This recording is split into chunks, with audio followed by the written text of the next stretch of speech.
Documentary ਦੇ ਵਿੱਚ ਕੀ ਸੀ ਅਜਿਹਾ ਕਿ ਸਰਕਾਰ ਨੂੰ ਇਹ ਕਦਮ ਚੁੱਕਣਾ ਪਿਆ?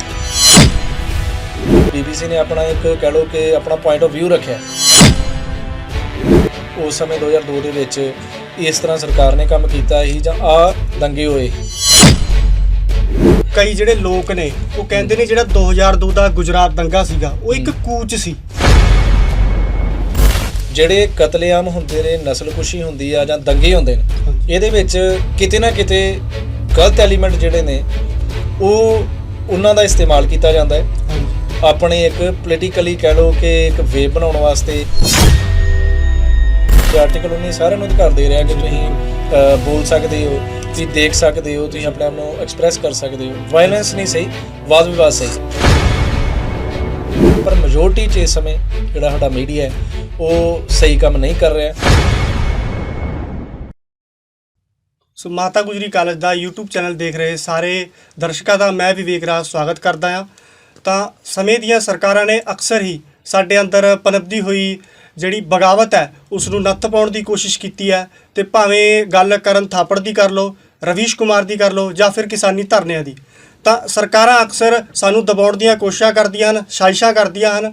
ਤੇ ਇਸੇ ਦੇ ਵਿੱਚ ਹੀ ਇੱਕ ਮੁੱਦਾ ਜਿਹੜਾ ਹੈ ਨਿਕਲ ਕੇ ਸਾਹਮਣੇ ਆ ਰਿਹਾ ਹੈ ਜਿਸ ਨੇ ਸੁਰਖੀਆਂ ਬਟੋਰਨੀਆਂ ਸ਼ੁਰੂ ਕਰ ਦਿੱਤੀਆਂ ਨੇ, BBC ਦੀ ਡਾਕੂਮੈਂਟਰੀ ਮੋਦੀ ਦਾ ਇੰਡੀਆ ਕੁਐਸਚਨ।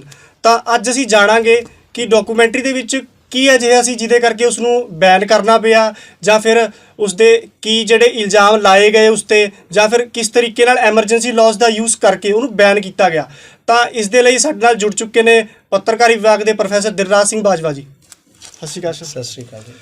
ਤਾਂ ਸਰ ਸਿੱਧਾ ਤੇ ਤਿੱਖਾ ਸਵਾਲ ਹੈ ਕਿ ਇਹ ਮਸਲਾ ਜਿਹੜਾ ਆ ਘੱਟੋ ਘੱਟ 20 ਸਾਲ ਪੁਰਾਣਾ ਆ। ਤਾਂ BBC ਇਹਨੂੰ ਇੱਕ ਨਵੇਂ ਤਰੀਕੇ ਨਾਲ ਪੇਸ਼ ਕੀਤਾ ਆ ਹੁਣ ਉਹਨਾਂ ਨੇ।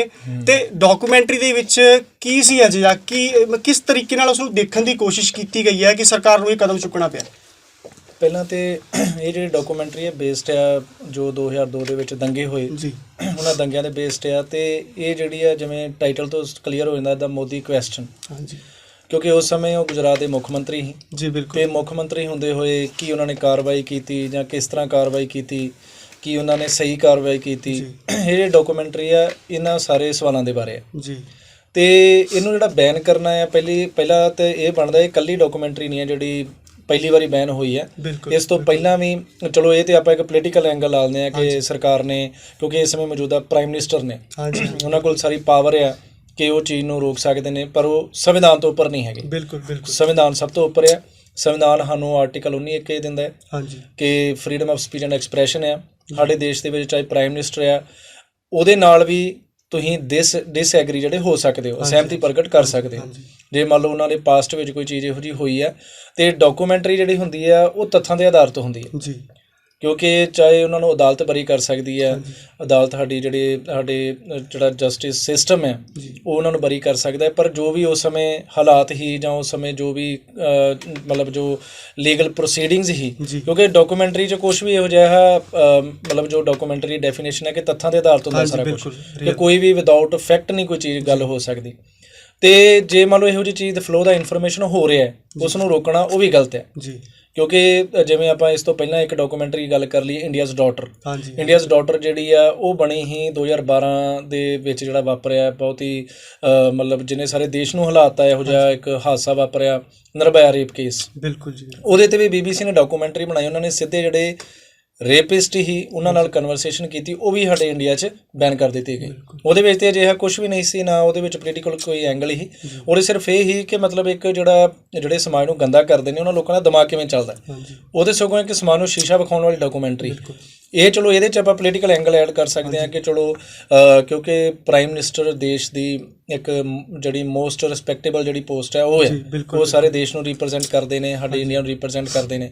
ਤੇ ਬਾਹਰਲੇ ਦੇਸ਼ ਦਾ ਮੀਡੀਆ ਉਹ ਜਿਹੜਾ ਉਹ ਸਾਡੇ ਪ੍ਰਾਈਮ ਮਿਨਿਸਟਰ ਨੂੰ ਜਦੋਂ ਕਿ ਇਹ ਬੈਡ ਸ਼ੇਡ 'ਚ ਦਿਖਾ ਰਿਹਾ ਤੇ ਉਹ ਸਰਕਾਰ ਫਿਰ ਉਹ ਆਪਣੇ ਜੋ ਵੀ ਹੈ ਕਾਨੂੰਨੀ ਅਧਿਕਾਰਾਂ ਨੂੰ ਇਸਤੇਮਾਲ ਕਰਦੀ ਹੈ ਉਹਨੂੰ ਰੋਕਿਆ ਜਾਏ। ਪਰ ਇਹ ਰੋਕਿਆ ਨਹੀਂ ਜਾਣਾ ਚਾਹੀਦਾ ਕਿਉਂਕਿ ਮੀਡੀਆ ਦੇ ਸਟੂਡੈਂਟ ਹੋਣ ਦੇ ਨਾਤੇ ਆਪਾਂ ਕਈ ਵਾਰੀ ਉਹ ਗੱਲਾਂ ਕਰਨੀਆਂ ਹੁੰਦੀਆਂ ਨੇ ਜੋ ਹੋ ਸਕਦਾ ਸੱਤਾ 'ਚ ਬੈਠੇ ਲੋਕਾਂ ਨੂੰ ਪਸੰਦ ਨਾ ਆਉਣ। ਕਿਉਂਕਿ ਕਈ ਵਾਰੀ ਕੁਛ ਅਜਿਹੀਆਂ ਗੱਲਾਂ ਹੁੰਦੀਆਂ ਨੇ ਸਰਕਾਰ ਨੂੰ, ਜਿਵੇਂ ਤੁਸੀਂ ਰਵੀਸ਼ ਕੁਮਾਰ ਦਾ ਨਾਮ ਲਿਆ, ਉਹ ਸਰਕਾਰ ਦੀ ਆਲੋਚਨਾ ਕਰਦੇ ਨੇ ਜਿੱਥੇ ਸਰਕਾਰ ਗਲਤ ਹੈ ਉਹਨਾਂ ਨੂੰ ਵੀ ਰੋਕਣ ਦੀ ਕੋਸ਼ਿਸ਼ ਕੀਤੀ ਗਈ। ਹਾਂਜੀ ਉਹਨਾਂ ਨੇ ਅਲਟੀਮੇਟਲੀ ਸੋਚਿਆ ਕਿ ਨਹੀਂ ਮਤਲਬ ਮੈਂ ਇਸ ਤਰੀਕੇ ਦੇ এনवायरमेंट 'ਚ ਕੰਮ ਕਰ ਸਕਦਾ, ਰਿਜ਼ਾਈਨ ਕਰਤਾ ਜੀ। ਹਾਂਜੀ।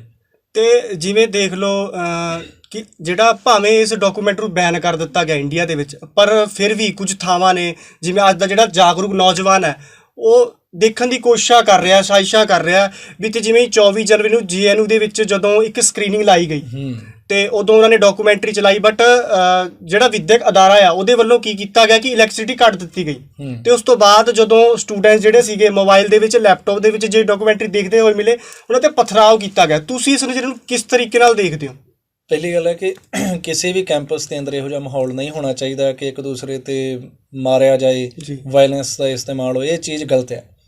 ਵੇਖੋ ਤੁਸੀਂ ਕੈਂਪ, ਸਾਡੀਆਂ ਯੂਨੀਵਰਸਿਟੀ ਨਾਲ ਸਾਡੇ ਕਾਲਜ ਇੱਕ ਇਹੋ ਜਿਹਾ ਪਲੇਟਫਾਰਮ ਹੁੰਦੇ ਨੇ ਜਿੱਥੇ ਆਜ਼ਾਦ ਸੋਚ ਵਾਲੇ ਨੌਜਵਾਨ ਜਿਹੜੇ ਨੇ ਬਣਦੇ ਨੇ। ਹਾਂਜੀ। ਜਿਨ੍ਹਾਂ ਨੂੰ ਸੋਚਣਾ ਸਿਖਾਇਆ ਜਾਂਦਾ ਹੈ, ਜਿਨ੍ਹਾਂ ਨੂੰ ਸਿਖਾਇਆ ਜਾਂਦਾ ਹੈ ਕਿ ਸਹੀ ਦੇਖਣਾ ਹੈ।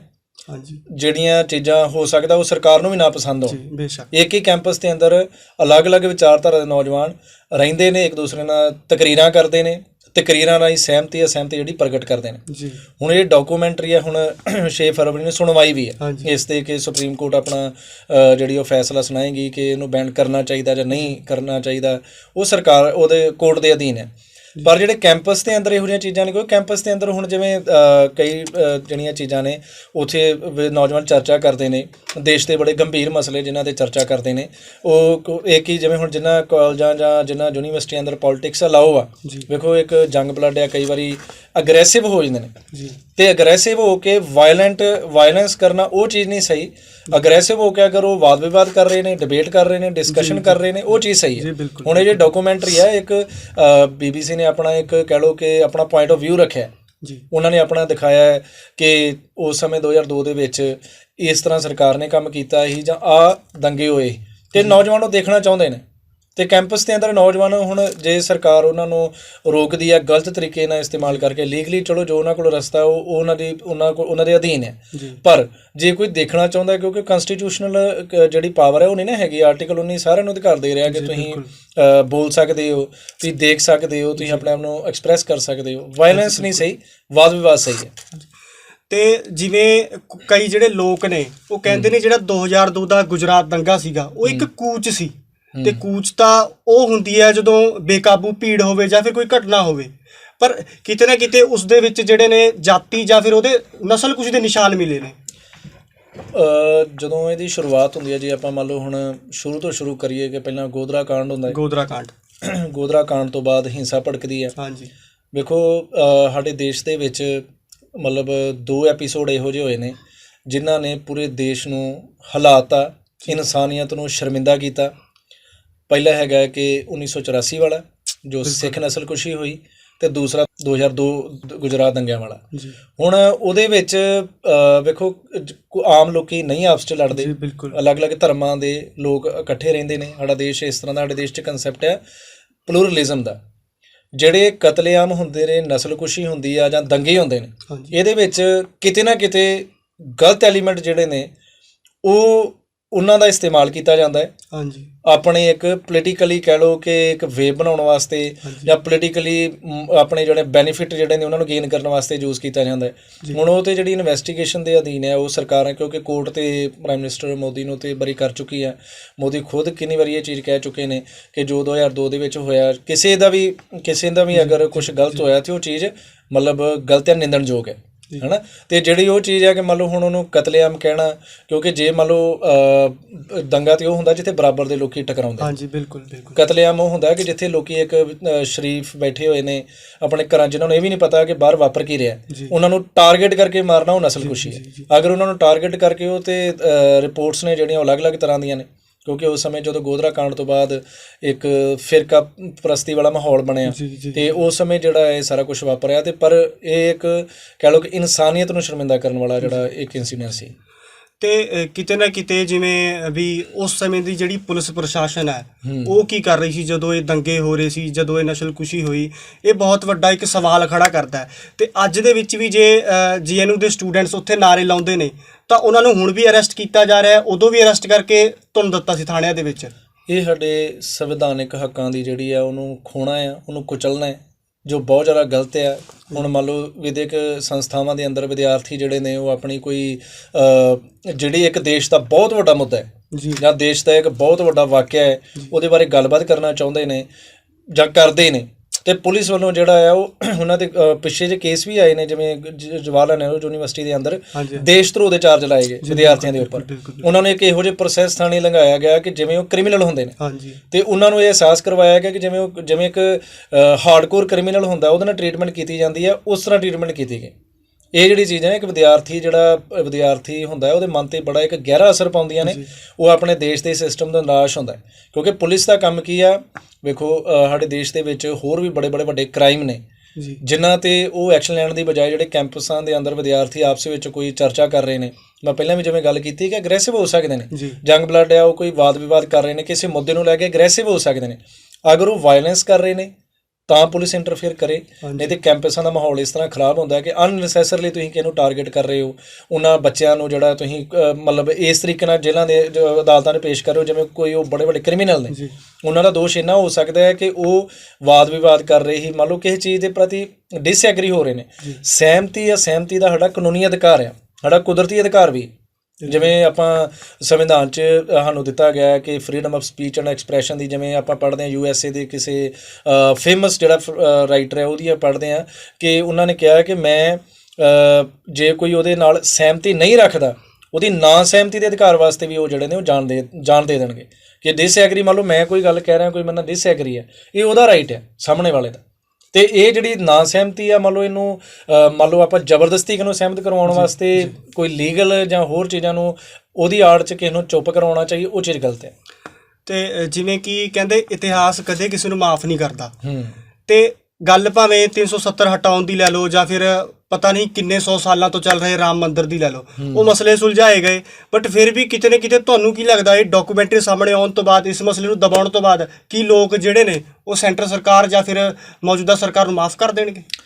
ਵੇਖੋ, ਜਿੰਨਾ ਕਿਸੇ ਚੀਜ਼ ਨੂੰ ਸੱਚ ਨੂੰ ਕਦੀ ਦਬਾਇਆ ਨਹੀਂ ਜਾ ਸਕਦਾ। ਸੱਚ ਕਿਤੇ ਨਾ ਕਿਤੋਂ ਰਸਤਾ ਲੱਭ ਲੈਂਦਾ ਬਾਹਰ ਆਉਣ ਦਾ। ਹੁਣ ਜਿਵੇਂ ਆਪਾਂ ਪਹਿਲਾਂ ਗੱਲ ਕੀਤੀ ਕਿ ਤੁਹਾਨੂੰ ਦੁਨੀਆ ਦੀਆਂ ਅਦਾਲਤਾਂ ਮਾਫ ਕਰ ਦੇਣਗੀਆਂ, ਰੱਬ ਦੀ ਵੀ ਇੱਕ ਅਦਾਲਤ ਆ ਜਿੱਥੇ ਇਨਸਾਫ ਹੋਏਗਾ, ਇੱਕ ਸੱਚ ਦੀ ਅਦਾਲਤ ਆ ਜਿੱਥੇ ਇਨਸਾਫ ਹੋਏਗਾ। ਹੁਣ ਉਹ ਜਿਹੜੀਆਂ ਚੀਜ਼ਾਂ, ਜਿਹੜੇ ਇੰਸੀਡੈਂਟ ਸਾਡੇ, ਚਾਹੇ ਉਹ 370 ਦੀ ਗੱਲ ਕੀਤੀ, ਹੁਣ ਵੇਖੋ ਜਿਹੜੀ ਜਿਹੜੇ ਸਟੇਟ ਨਾਲ ਤਾਲੁਕਾਤ ਰੱਖਦੀ ਹੈ ਧਾਰਾ, ਉਹ ਸਟੇਟ ਦੇ ਹਾਲਾਤ ਵੀ ਸਾਰਿਆਂ ਨੂੰ ਪਤਾ ਹੈ ਕਿ ਉੱਥੇ ਕਿਵੇਂ ਹਿਊਮਨ ਰਾਈਟਸ ਦਾ ਕਾਣ ਹੋ ਰਿਹਾ। ਉੱਥੇ ਜਿਹੜੀ ਆ ਮਤਲਬ ਵੇਖੋ ਆਰਮੀ ਨੇ ਆਪਣਾ ਕੰਮ ਕਰਨਾ ਹੈ, ਠੀਕ ਹੈ, ਉਹਨਾਂ ਨੂੰ ਆਰਡਰ ਨੇ, ਉਹਨਾਂ ਨੇ ਆਪਣਾ ਕੰਮ ਕਰਨਾ ਹੈ। ਪਰ ਜੇ ਮੰਨ ਲਓ ਕਿਸੇ ਕੁਛ ਇਹੋ ਜਿਹੀ ਅਣਸੁਖਾਵੀਂ ਘਟਨਾ ਵਾਪਰਦੀ ਹੈ, ਕਿਉਂਕਿ ਉਹ ਸਟੇਟ ਜਿਹੜੀ ਹੈ ਟੈਰਰਿਜ਼ਮ ਤੋਂ ਵੀ ਪੀੜਤ ਹੈ, ਤੇ ਮੀਡੀਆ ਦਾ ਕੰਮ ਹੈ ਇਹੋ ਜਿਹੀ ਚੀਜ਼ਾਂ ਦਿਖਾਉਣਾ। ਆਪਣਾ ਜਿਹੜਾ ਕੰਮ ਹੈ, ਕਿਉਂਕਿ ਆਪਾਂ ਡੈਮੋਕ੍ਰੇਸੀ ਦਾ ਚੌਥਾ ਪਿਲਰ ਹੈ, ਬਾਕੀ ਆਪਣਾ ਕੰਮ ਕਰਨਾ ਸਾਡਾ ਕੰਮ ਹੈ ਕਿ ਉਹਨਾਂ ਨੂੰ ਦਿਖਾਉਣਾ ਕਿ ਉਹ ਕਿਸ ਤਰ੍ਹਾਂ ਦਾ ਕੰਮ ਕਰ ਰਹੇ ਨੇ। ਸਾਡਾ ਕੰਮ ਹੈ ਕੁਐਸਚਨ ਕਰਨਾ, ਸਾਡਾ ਆਲੋਚਨਾ ਕਰਨਾ ਵੀ ਕੰਮ ਹੈ। ਬਿਲਕੁਲ। ਤੇ ਜੇ ਮੰਨ ਲਓ ਹੁਣ ਇਹ ਚੀਜ਼ ਦੇ ਉੱਤੇ ਮੰਨ ਲਓ ਸਰਕਾਰ ਕੋਈ ਪਾਬੰਦੀਆਂ ਲਾਉਂਦੀ ਹੈ, ਕੋਈ ਚੈਨਲ ਇਹੋ ਜਿਹੀ ਕੋਈ ਚੀਜ਼ ਦਿਖਾ ਰਿਹਾ ਕਿ ਸੱਚਾਈ ਦਿਖਾ ਰਿਹਾ, ਵਿਦ ਫੈਕਟ ਵਿਦ ਪ੍ਰੂਫ ਕੋਈ ਚੀਜ਼ ਦਿਖਾ ਰਿਹਾ, ਕਿਉਂਕਿ ਇਹ ਇੱਕ ਮੀਡੀਅਮ ਹੈ। ਮੀਡੀਅਮ ਜਿਹੜਾ ਆ ਸਾਡਾ ਲਿਖਣ ਦਾ ਹੋ ਸਕਦਾ, ਪ੍ਰਿੰਟ ਮੀਡੀਆ ਹੋ ਸਕਦਾ, ਇਲੈਕਟ੍ਰੋਨਿਕ ਮੀਡੀਆ ਹੋ ਸਕਦਾ। ਹੁਣ ਮੰਨ ਲਓ ਜੇ ਕੋਈ ਚੀਜ਼ ਬੈਨ ਵੀ ਕਰ ਦਿੱਤੀ ਜਾਂਦੀ ਹੈ, ਮੈਨੂੰ ਲੱਗਦਾ ਉਹ ਚੀਜ਼ ਜ਼ਿਆਦਾ ਚੱਲਦੀ ਹੈ। ਬਿਲਕੁਲ। ਉਹ ਲੋਕੀ ਫਿਰ ਕਿਉਰਿਓਸਿਟੀ ਜਾਗ ਜਾਂਦੀ ਹੈ ਕਿ ਹੁਣ ਪਠਾਨ ਫਿਲਮ ਹੀ, ਉਹਦਾ ਕਿੰਨਾ ਵਿਰੋਧ ਹੋਇਆ। ਉਹ ਫਿਲਮ ਨੇ ਪਹਿਲੇ ਦਿਨ ਹੀ ਰਿਕਾਰਡ ਤੋੜੇ, ਉਸ ਤੋਂ ਬਾਅਦ ਕਿ ਮਤਲਬ ਤੁਸੀਂ ਲਾ ਲਓ ਕਿ ਪੂਰੇ ਵਰਲਡ ਲੈਵਲ 'ਤੇ ਜਿਹੜੇ ਕਈ ਤਰ੍ਹਾਂ ਦੇ ਰਿਕਾਰਡ ਉਹਨੇ ਨਵੇਂ ਬਣਾਤੇ। ਹੁਣ ਉਹਨੂੰ ਵੀ ਧਾਰਮਿਕ ਰੰਗਤ ਦੇ ਕੇ ਉਹਨੂੰ ਰੋਕਣ ਦੀ ਕੋਸ਼ਿਸ਼ ਕੀਤੀ ਗਈ। ਆਪਾਂ ਡਾਕੂਮੈਂਟਰੀ ਦੀ ਗੱਲ ਕਰ ਰਹੇ ਹਾਂ, ਉਹ ਤਾਂ ਇੱਕ ਮਤਲਬ ਸ਼ਾਹਰੁਖ ਖਾਨ ਦੀ ਐਡੀ ਵੱਡੀ ਫਿਲਮ ਸੀ, ਵੱਡੇ ਸਟਾਰ ਦੀ ਫਿਲਮ ਸੀ, ਅਤੇ ਉਹ ਜਿਹੜੀ ਫਿਲਮ ਹੈ ਉਹਨੂੰ ਰੋਕਣ ਵਾਸਤੇ ਕੋਸ਼ਿਸ਼ ਕੀਤੀ ਗਈ, ਉਹ ਫਿਲਮ ਰਿਕਾਰਡ ਤੋੜ ਗਈ। ਹੁਣ ਜੇ ਡਾਕੂਮੈਂਟਰੀ, ਜੇ ਇੰਡੀਆਜ਼ ਡਾਟਰ ਇਨ ਸਰਕਾਰ ਨੇ ਬੈਨ ਕੀਤੀ, ਲੋਕਾਂ ਨੇ ਦੇਖੀ, ਸਗੋਂ ਜ਼ਿਆਦਾ ਕਿਉਰਿਓਸਿਟੀ ਲਈ ਕਿ ਵੇਖੀਏ ਕਿ ਉਹ 'ਚ ਹੈ ਕੀ ਹੈ।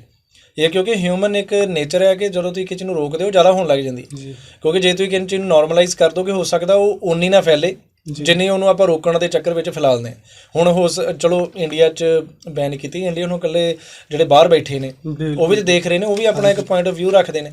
ਉਹ ਮੰਨ ਲਓ ਡਾਕੂਮੈਂਟਰੀ ਆਉਂਦੀ ਆ, ਜੇ ਮੰਨ ਲਓ ਕਿਤੇ ਨਾ ਕਿਤੇ ਵੇਖੋ, ਜੇ ਤੇ ਉਹ ਡਿਫੇਮ ਕਰ ਰਹੇ ਨੇ, ਪ੍ਰਾਈਮ ਮਿਨਿਸਟਰ ਸਾਡੇ ਜਿਹੜੇ ਦੇਸ਼ ਦੇ ਨੇ ਉਹਨਾਂ ਨੂੰ ਡਿਫੇਮ ਕਰ ਰਹੇ ਨੇ, ਫਿਰ ਚਲੋ ਕਿਤੇ ਨਾ ਕਿਤੇ ਉਹ ਜੇ ਵਿਦਆਊਟ ਫੈਕਟ ਕੋਈ ਇਹੋ ਜਿਹੀ ਚੀਜ਼ ਪਰੋਸ ਰਹੇ ਨੇ ਜਿਹੜੀ ਗਲਤ ਆ, ਅਤੇ ਉਹ ਚੀਜ਼ ਗਲਤ ਆ, ਇਹਦਾ ਸਾਡੇ ਕੋਲ ਪ੍ਰੂਫ ਹੈ, ਫਿਰ ਚਲੋ ਉਹ ਆਪਾਂ ਲੀਗਲ ਐਕਸ਼ਨ ਲੈ ਸਕਦੇ ਹਾਂ। ਜੇ ਸਿੱਧਾ ਉਹਨੂੰ ਰੋਕਣਾ ਹੈ, ਕਿਉਂਕਿ ਮੈਨੂੰ ਲੱਗਦਾ ਕਿ BBC ਕੋਈ ਛੋਟਾ ਨਾਮ ਨਹੀਂ ਹੈ। ਬਹੁਤ ਜੀ, ਬਿਲਕੁਲ। ਹਾਂ, ਉਹ ਕੋਈ ਛੋਟਾ ਨਾਮ ਨਹੀਂ ਹੈ ਕਿ ਉਹ ਕੋਈ ਇਹੋ ਜਿਹੀ ਚੀਜ਼ ਬਣਾਉਣਗੇ ਜਿਹੜਾ ਕੋਈ, ਜੇ ਤੇ ਉਹ ਪ੍ਰੋਪਾਗੈਂਡਾ ਹੈ, ਜਿਵੇਂ ਯੂਕੇ ਦੇ ਜਿਹੜੇ ਹੈਗੇ ਨੇ ਪ੍ਰਾਈਮ ਮਿਨਿਸਟਰ ਨੇ ਇੰਡੀਅਨ ਓਰੀਜਨ ਦੇ ਨੇ, ਹਾਂਜੀ ਰਿਸ਼ੀ ਸੁਨਕ, ਉਹਨਾਂ ਡਿਫੈਂਡ ਕੀਤਾ ਹੈ। ਹਾਂਜੀ ਉਹਨਾਂ ਡਿਫੈਂਡ ਕੀਤਾ ਹੈ ਕਿ ਮਤਲਬ ਇਹ ਜਿਹੜੀ ਚੀਜ਼ ਹੈ ਜਿਹੜੀ ਹੈ ਨਹੀਂ, ਜਿਹੜੇ ਪ੍ਰਾਈਮ ਮਿਨਿਸਟਰ ਨੇ ਨਹੀਂ ਬਣਾਉਣੀ ਚਾਹੀਦੀ।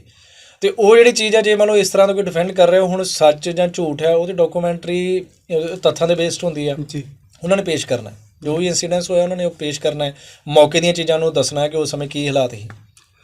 ਬਟ ਜਿਹੜੇ ਤੁਹਾਨੂੰ ਪਤਾ ਵੀ ਜਿਹੜੀ RSS ਹੈ ਉਹ ਸਿੱਧਾ ਜਿਹੜੀ BJP ਹੈ ਉਹਦੇ ਨਾਲ ਤਾਲੁਕਾਤ ਰੱਖਦੀ ਹੈ, ਤੇ 2002 ਦੇ ਦੰਗਿਆਂ ਦੇ ਵਿੱਚ ਸਭ ਨੂੰ ਪਤਾ ਹੈ ਸਿੱਧਾ ਹੱਥ ਜਿਹੜਾ RSS ਦਾ ਹੈਗਾ ਸੀ ਉਹਦੇ ਵਿੱਚ ਵੀ।